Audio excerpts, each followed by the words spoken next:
یہ ایک سیب ہے چھلکے کے ساتھ اور یہ ایک سیب ہے بغیر چھلکے کے، دونوں میں فرق کیا ہے؟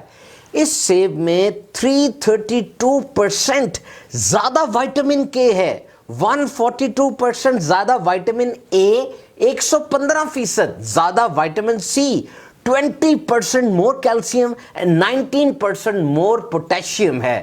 یعنی یہ چھلکا بہت امپورٹنٹ ہے، it is packed with nutrients. Peel, skin یعنی پھل کا چھلکا، عام طور پہ ہم اسے اتار دیتے ہیں، یا عادت ہوتی ہے، ذائقہ ہوتا ہے، یا کوئی اور وجہ۔ یاد رکھیے دن میں کم از کم 400 گرام سبزیاں یا پھل ایک انسان کو استعمال کرنے چاہیے، اور اس میں پھل میں سبزی میں جو کچھ ہوتا ہے، اس کا گودا، اس کا بیج اور اس کا چھلکا خاص طور پہ، یہ نیوٹریشن سے بھرا ہوتا ہے۔ تحقیق کے مطابق پھل اور سبزیاں اگر چھلکے کے ساتھ کھائے جائیں تو یہ جلدی بھوک مٹا دیتے ہیں اور دیر تک بھوک نہیں لگنے دیتے، کیونکہ ان میں خاصی مقدار میں فائبر موجود ہوتا ہے۔ اسی طرح ہماری گٹ میں یعنی پیٹ میں اور آنتوں میں جو فرینڈلی جراثیم ہیں، جو جراثیم ہمارے کھانے کو ہضم کرنے میں مدد دیتے ہیں، اگر چھلکے سمیت پھل کھائیں گے تو ان جراثیموں کی افزائش میں بھی اضافہ ہوگا اور اس سے وزن بھی کم ہوتا ہے۔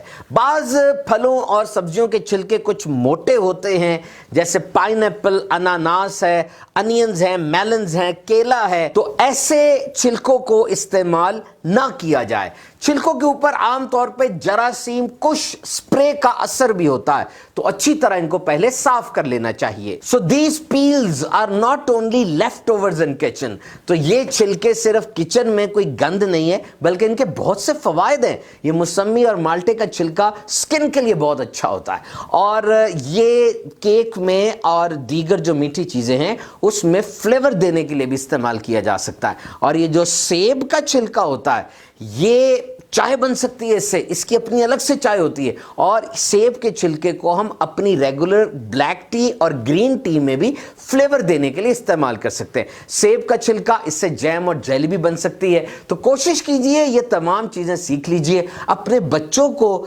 چھلکے کے ساتھ پھل کھانا سکھائیے، اس سے زیادہ فائدہ ہوگا۔